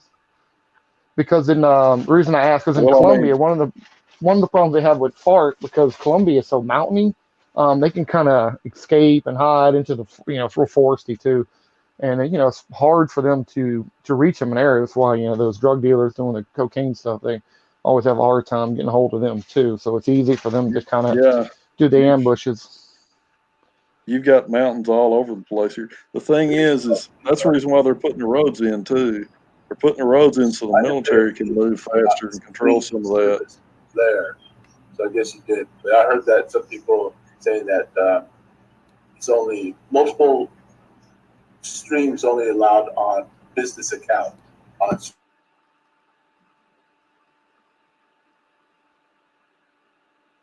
Are you there? Yeah.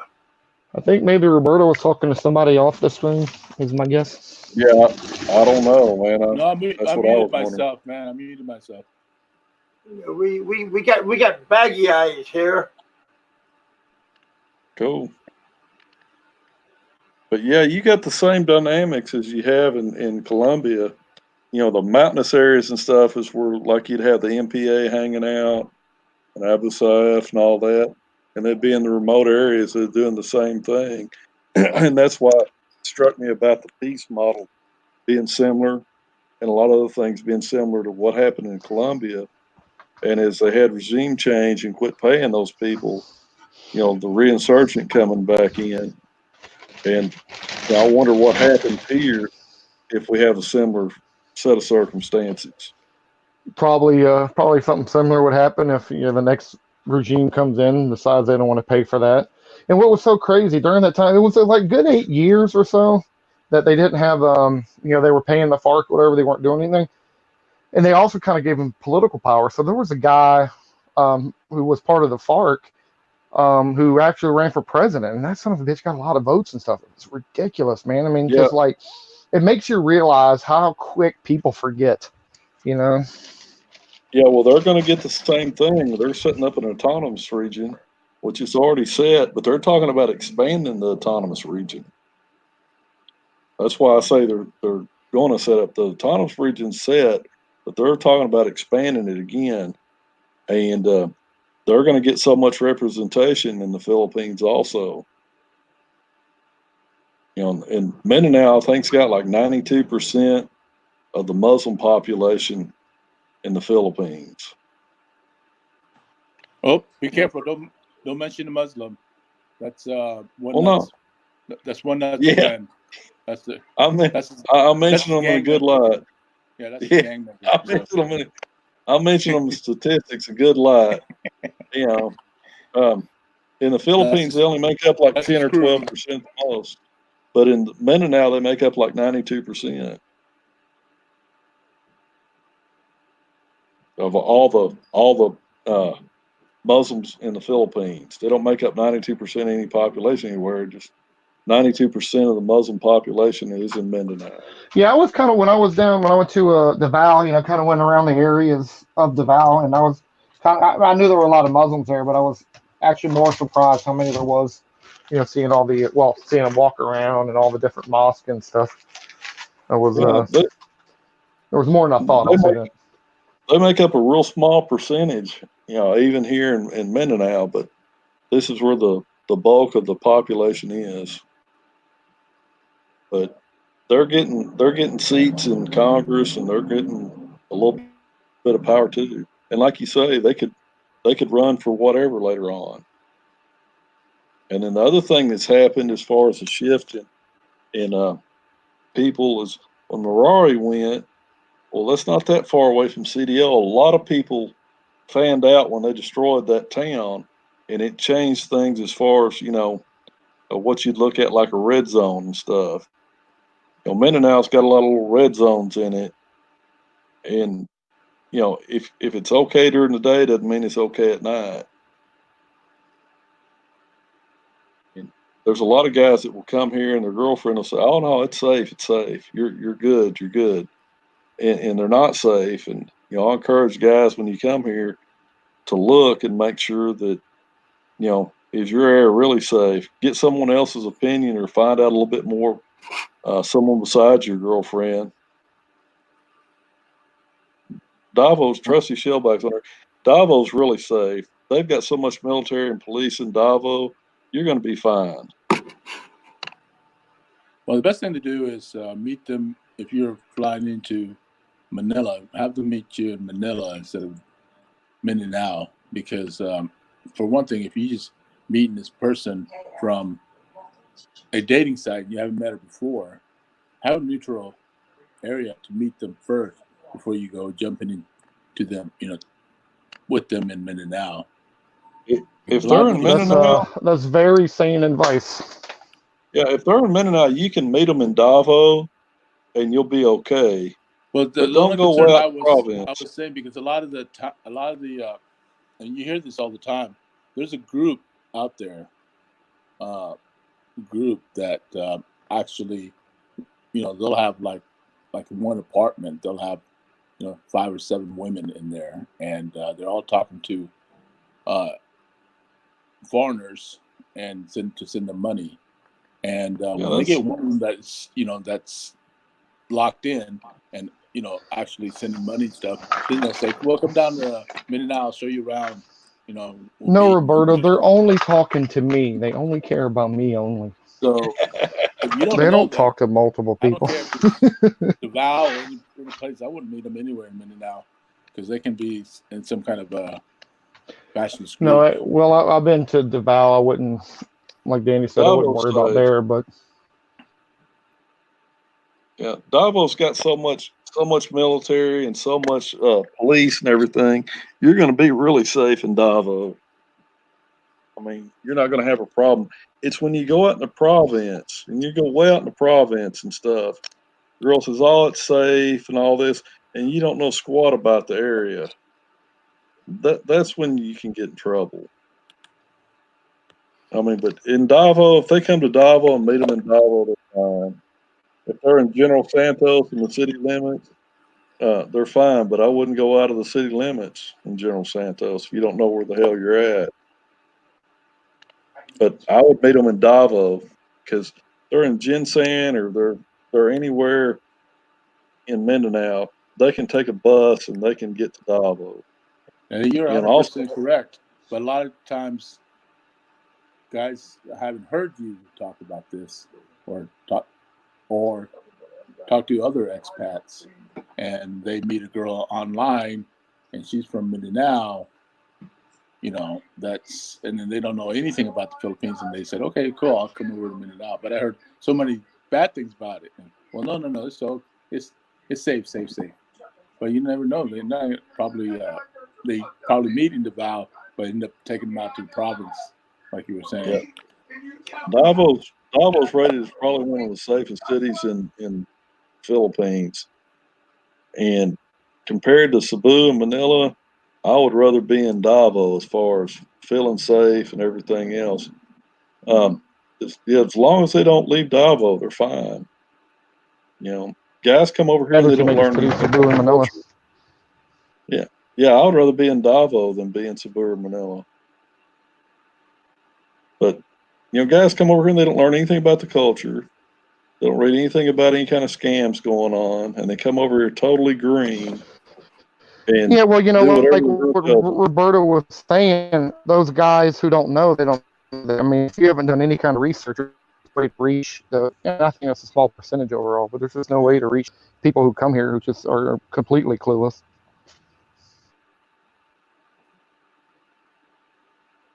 Yeah. Yeah, I mean, do your homework. You're going to spend a lot of money coming over here. And let's say you didn't spend a lot of money, but you're going to spend a lot of time when you come over here. And it's not a short flight if you come from the US. Why wouldn't you invest a little more time in researching things?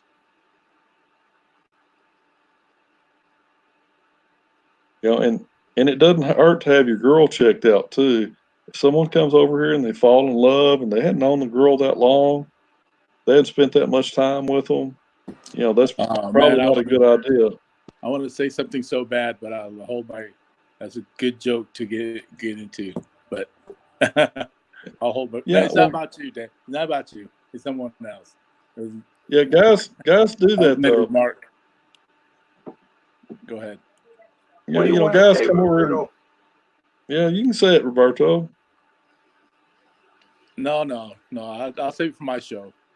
Okay. Well, guys come over here and they don't spend much time and they fall in love. And they want to get married or whatever, which is not a good idea because they wouldn't do it in their own country. And they're doing everything they wouldn't do back home. Don't do something that you wouldn't do in your own country here. Use a little common sense. But if you do meet a girl over here and you're serious about her, check her out. If she's a good girl, you haven't lost anything.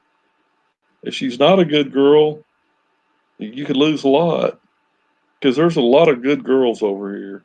But if you get a bad one, you get a real bad one. Yeah, don't get married on the first date. That's for damn sure. Yeah, don't get anyone that has 8 kids already. Wow. And how do you know? How do you know if you come over here and guys come over green, they don't know that they can get their girl to get a Cinemar to see if she's been married or not. And even if she hadn't been married, she's probably, she's got a local boyfriend. And if you start sending money over, you're probably just taking care of the local boyfriend. Don't ask her to quit work and leave her job and do all this other stuff. It'd be a lot easier just to have her checked out. I mean, I don't care if you chatted with her for a couple of years and all this stuff. If you're not here and not with her and all that stuff, it doesn't hurt to check them out. If they check out good, then hey, that's great. If they don't, then you've avoided, a tragedy at home. Mm-hmm. Well, it's real easy. I mean, they've got services here that'll do that. You can hire an investigator over here. Some of them are online. I actually hired a guy to. Yeah. I mean, Roberto might do it for you. No. I said I know two companies in Philippines. One there's Cebu, one in Manila that does that. Yeah, and they'll travel just about anywhere. You'll pay for it. They'll travel just about anywhere, and it's not going to be that much. I hired a guy, came over and checked out my wife and her family, shot video, and then the last thing he did was, saw if she was going to be trustworthy. What he did, he came over with a couple of girls, and the girls would be saying, well, this fat son of a gun I'm with, I'm scamming him out of this. And the girl up Sorry store would be saying, yeah, I've got a foreign boyfriend or whatever, and we're doing this. They'd be talking and having a good time, one trying to outdo the other one. And then they'd ask, well, yeah, I know the girl over here, which would be the person that they're trying to find out about. The girl, sorry, so, oh yeah, I know she's got a foreign boyfriend, but she's also got this going on or this going on or whatever. The chica here is very real. The grapevine here, everybody's in everybody's business. So it's not going to be hard for someone to get checked out.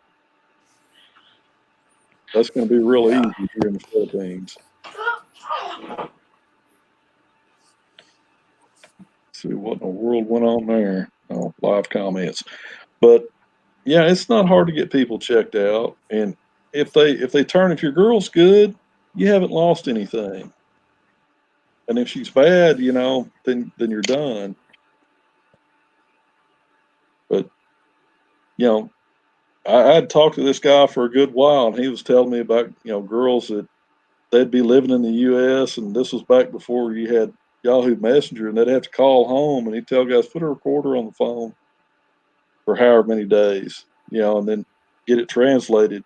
Yeah, and he'd tell me about guys that they'd be talking to their boyfriend back home. He'd be saying, hey, I'm having to wait, all this time, and you're sleeping with this guy, and I'm only getting so much money. You need to tell him to send more money home. There'd be all kinds of stories about that. And then I know some guys over here, they've got similar stories too. But, be leery. Chances are you find you a good girl and everything's cool. You find a good one, man, life's great. I've been married, it'll be 19 years here in April, and been happy, So you can find somebody good. The other thing is when you come over here, find somebody that's got a good education. If you're going to take someone back to the U.S., take somebody back that's going to make you some money, because the U.S. is expensive to live in. That way y'all can plan for retirement, and you can take some cash with you when you come back.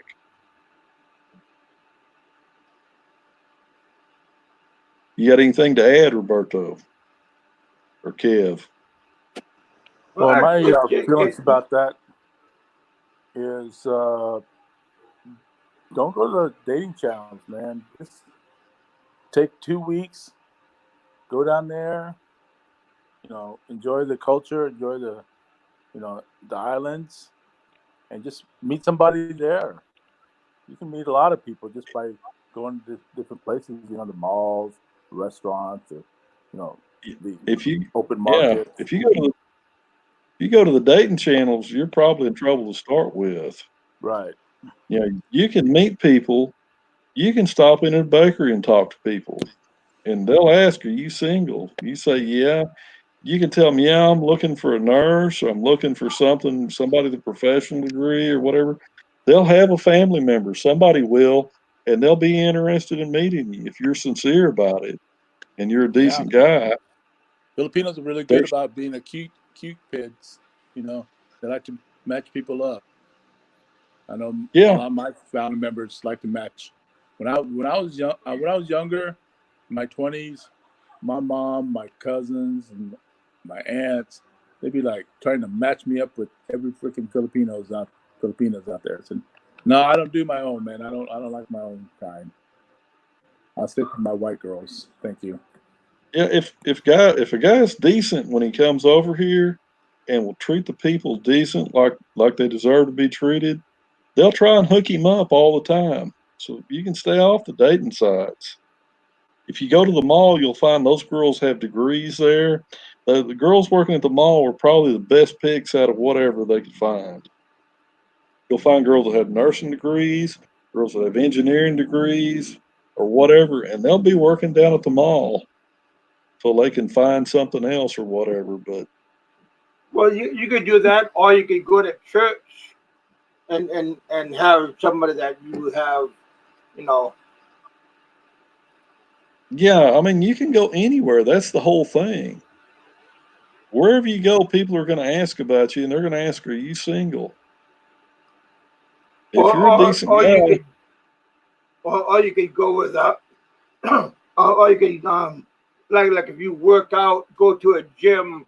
If you meet a girl that goes go to a gym, that means the girl, she has money because she could afford to go to a gym, you know. Yeah, I mean, like I mentioned, the bakeries. I've got a buddy. He owns a bakery, but he also owns a hospital here.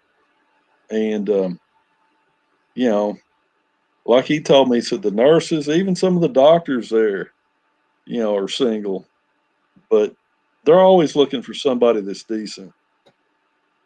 And Trusty Shellback, you know, he mentioned the most important thing that people say over and over again is don't send money to someone you've never met. You might be sending money to a lady boy or even a guy. You don't know. I mean, you wouldn't send money to someone you hadn't met in the U.S. Why would you do it over here? Yeah. Nobody understands it, but they do it all the time. Yeah. Well, they see a girl that really looks good and they think, oh, she's out of my league, or oh, I'm so lucky, or whatever.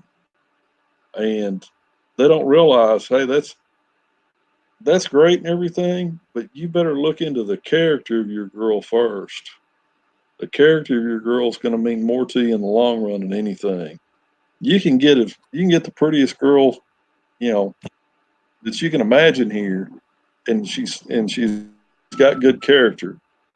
But I would rather have the character too. I mean, my old lady, man, she's hot, hot, hot, and you know we've been together a pretty good amount of time.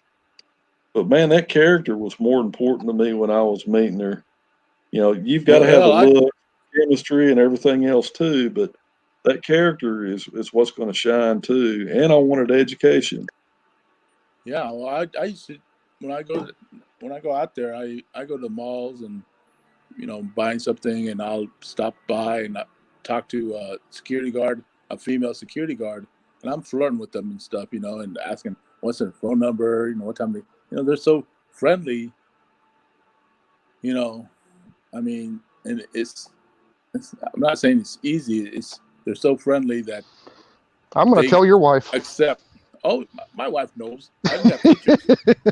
I even got pictures of me with some of the security guards and police officers, a female, holding their guns and stuff. And she goes, What about them videos with them in the hotel? You show your wife those? No, I love my wife female. Nah, I'm fucking with you. You know I am. But I do float around even, with the girls, and they're very friendly. Yeah, So, even Mr. Tux mentions it. Ask the waiters in the malls and all that. Talk to everybody. There's Graham there, but where most Americans blow it here is they come in, they're arrogant, or they're a butthead when they go in a place, and they blow it. These girls are watching you the whole time, and they'll see that you're not being respectful to other people, and you've blown it with them. If you come in as a nice, decent guy, that'll impress them a lot more than you'll think. Being a foreigner and you come over and you're a nice guy to start with, then they'll want to get to know more about you. I'm just reading Graham's quote. Go ahead, Roberto and Kev. Lost. Yeah. But like I said, don't be in a big hurry. Take it easy. You got, if you run out of time, come back. Yeah. Yeah, if you don't find the right one, definitely come back. Don't propose the first day. And there's a lot of guys that do that too. Take your time. Yeah. A lot of guys don't understand, these girls are asking them probing questions, and they don't understand why some of them are asking them the probing questions they're asking them. Not all of them have good intentions. My chat keeps messing up on my, so there we go. Make sure she has a good family. Yeah. If they're not all working, then they'll be working you in the long haul, because that family is going to be a big part of what goes on in your relationship too. You need to talk to your girl and make sure that that's not a problem on a lot of things. Don't forget the beaches, man. That's the best place to find the good-looking hot ones that love to be at the beaches. Well, I find the population centers are good. I mean, anywhere you go can be good, but the population centers, there's just so daggone many of them. But your girl and her family, that's another dynamic that you've got to get into, and you've got to talk to her and find out where her allegiance is too in a relationship at some point. At some point, money's going to come in there, because when you get married, that's as much a business as anything else. And if you're not taking care of your business, somebody else will, personal and money wise. So you have to look at that. Me and my wife, we had talked about a lot of things about money beforehand. And it's good to do, because if you're talking to your girl about planning for the future, and then see what she says, because she's going to tell you the direction she's in. If she says, hey, I want to work abroad and make money for my family, and she stays on that theme, then that's something you got to address. Because if she's sending all her money home that she's making and trying to send some of your money home, you're going to have a problem. Yeah. Chicken choker, And you got a good point there, man. I know a lot of even expats done this. There's a lot of stands, especially in the bigger cities like Cebu. You go out there and there'll be stands out there with, let's say, driver's license certificate or a degree certificate. I mean, they're out in plain sight, and you can buy those from them. That's what I'm saying. This one nut from Italian Island, that's what he did on police report. He goes out there and buys them off the stands, and then he writes all this, types in all this other stuff on there to make it look like it's real. So go to your girl's college. If your girl graduated, go to her college and pick up the copies of the damn degrees. Because if you're bringing them to the U.S. or whatever, they're going to need them. They're going to need birth certificates. They're going to need a lot of stuff. So if you're getting paperwork together for a K-1, get everything you can get together. You need to know about this girl. And if you find out about it in the K-1 process and something's wrong, you can dodge a bullet. What you got, Lefty?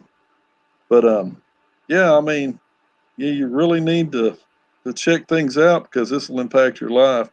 I mean, one thing you can ask your girl when it comes to sending money home, you need to ask her something like, well, what would be a big deal to come in?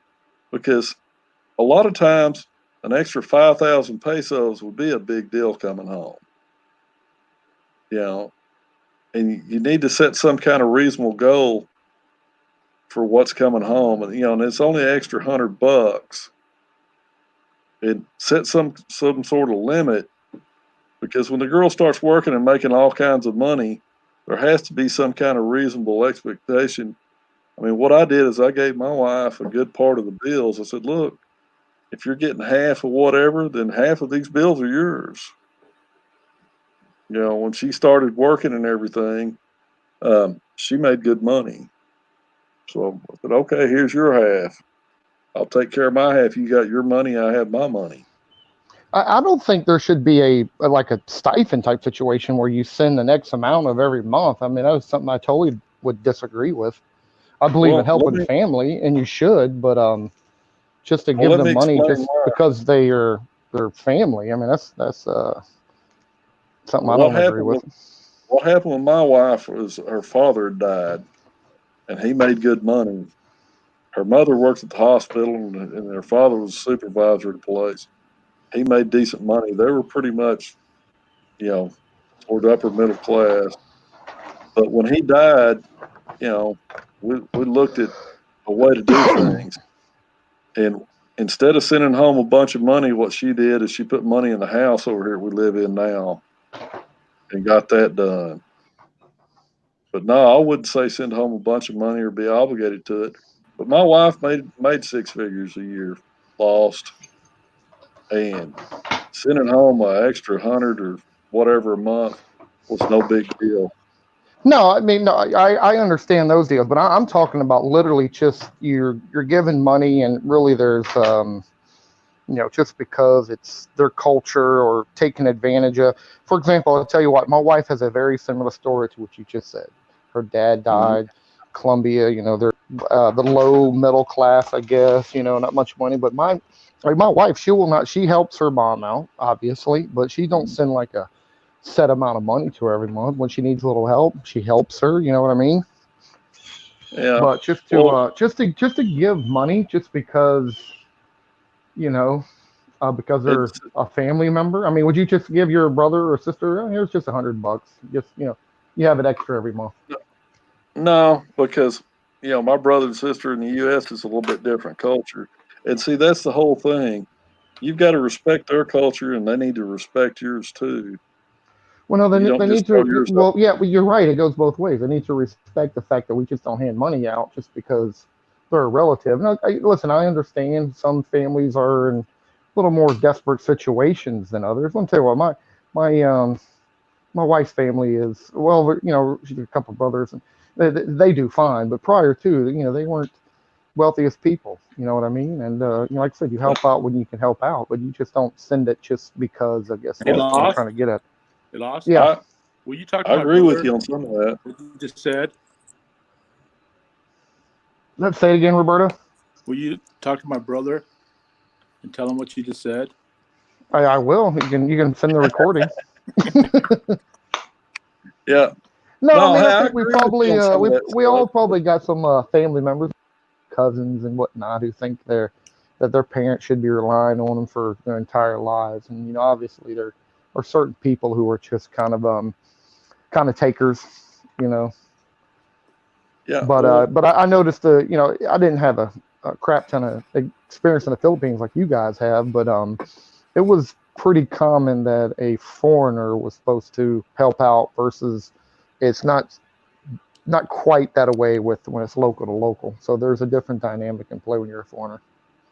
Well, the boys aren't expected to do a whole lot. The girls are usually expected to do more here. But here's the deal. Like I said, that's true. No, that's true. I agree with that.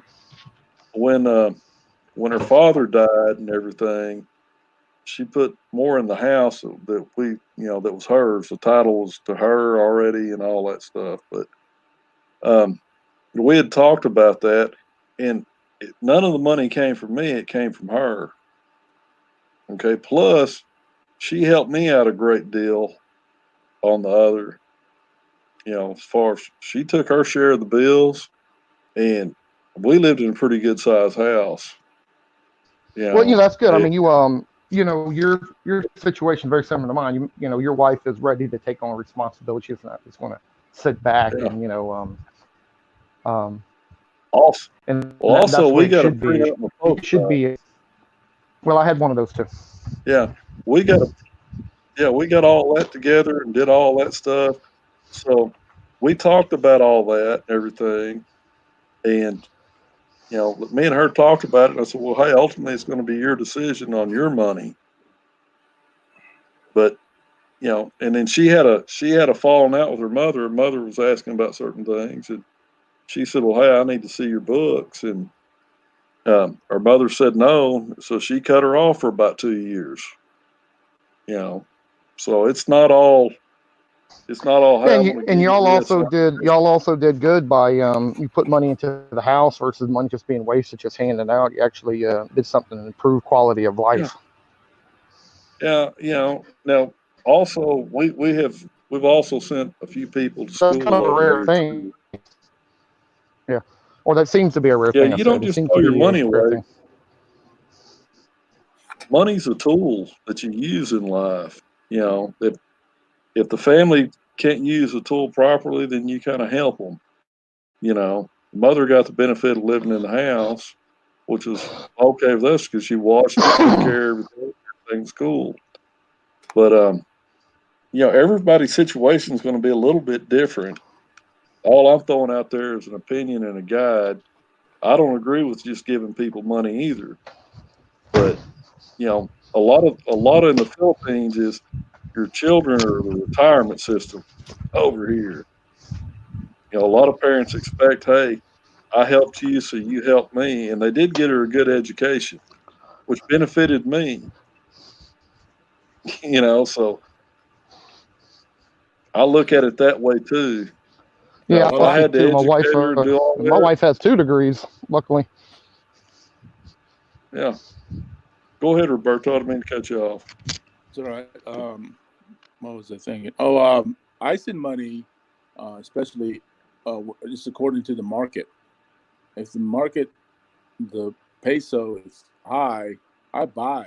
I'll send money, through my brother's bank from dollars to pesos, and I get that benefit. So yeah, Roberto, you're sending times, money to help out. You're not sending money just like to give away. You're actually investing. So I mean, that's quite a big difference than just here's a little money every month for whatever, just because I know you. Yeah. Well, I mean, there are ways to help out. It doesn't always involve money. That's true. Very true. And that's how you can tell if something good or bad's happening. Like if you are there, say, hey, I'm not going to give you money, but I'll buy a new water heater or something that helps their situation out overall versus just handing money out, and kind of see how they react to that type of situation can let you know if it's someone worthwhile or not. Yeah, I mean, what I'm getting at is, this is kind of example for guys and stuff. I don't agree with you sending money, whatever. Everybody's case is going to be a little different. What I'm saying is have a plan and talk about it, because you'll hear a lot of guys that their wives are they're sending all they can over because they're being pressured all the time.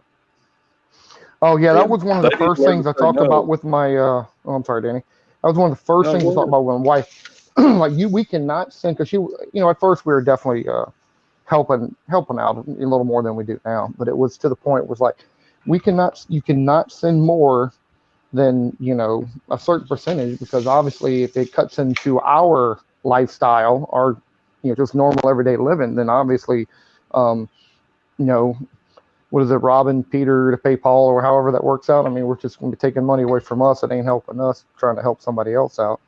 You definitely got to lay those foundations down first. Like, hey, you can send like 10% of your earnings or something. You got to say this is the max that you actually can send at any given time. Yeah.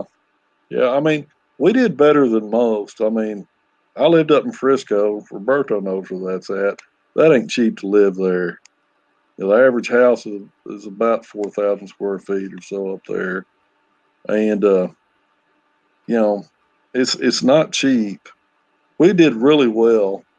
And to a point, I almost felt like an asshole, something not coming back, because we did good. I mean, I helped some of my own family out if they needed something too, because, that's part of life is, when you're old and gone, what did you do for somebody else? Did you help some other people out? I think there's a little more to life too. I'm not saying waste money at all. I mean, I retired early. Oh, I am. Spend it. Go to the bars, get a bunch of bar girls every night. You gotta help them girls out, them single mothers. Yeah, okay. If you want to help them out, do it like that. No, I mean, and again, there's going to be some personal choices, but just don't be foolish with your money is all I'm saying. And don't let your girl be foolish with the money either. A lot of guys are in these relationships, and they're not going to, for some reason, they don't want to be the man. If you're not the man in a relationship and you're not leading, you're going to run into problems, and you've got to have boundaries in that relationship. The money part goes into it too. and people, they leave out little parts, and then the biscuit wheels fly off the gravy train, and they wonder what happened.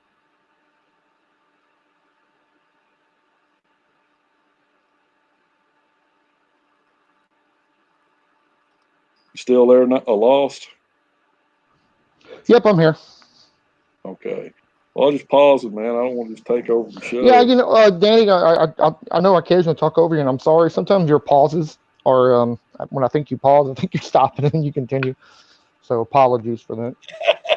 That's okay, man. I was reading Well, boys Happy's and remarks. girls, Oh, had a good show. Almost 2 hours. Well, I'm going to let you guys go.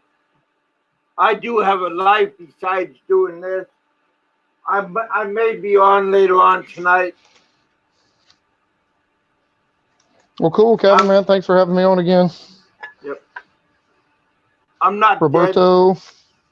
Well, Roberto, is Roberto still there? Is he on? Don't believe what Frank said, that I slipped and banged my head on a toilet. I believe everything he says. Yeah, I know. And you should too. Yeah, I know. I better go put my head back, wedge my head back in the toilet or something like that. But yeah, hey, about Bob, try to respect the family, about Terry's family. The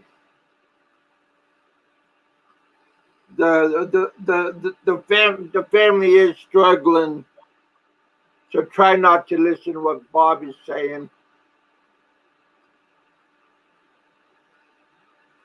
Just try to give some respect to the family.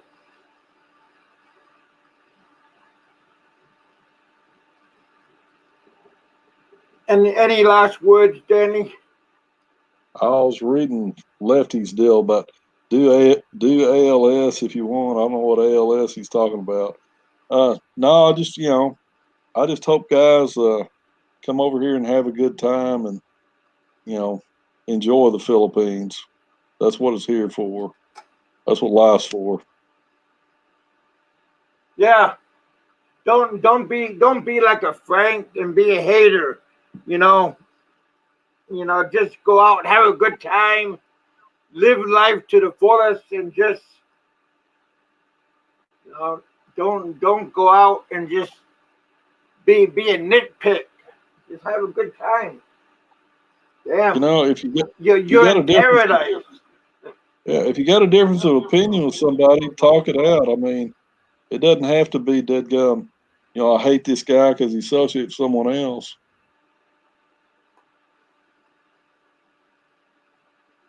Yeah. But that's another topic for another day, kid.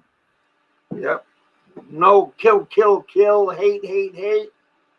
Heck, look where you're at. Hell. Actually, if you hate everybody equally, then you shouldn't have a problem. Well, that's true.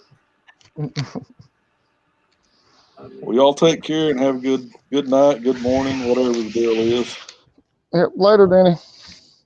Later, Law. Later, Roberto, Kevin, chatters. Panic button. Yeah. Appreciate you guys hanging out with me. Had a good time. Had a good show. Roberto. Take care, kid. Yep. Roberto, you're going to have a show later on tonight?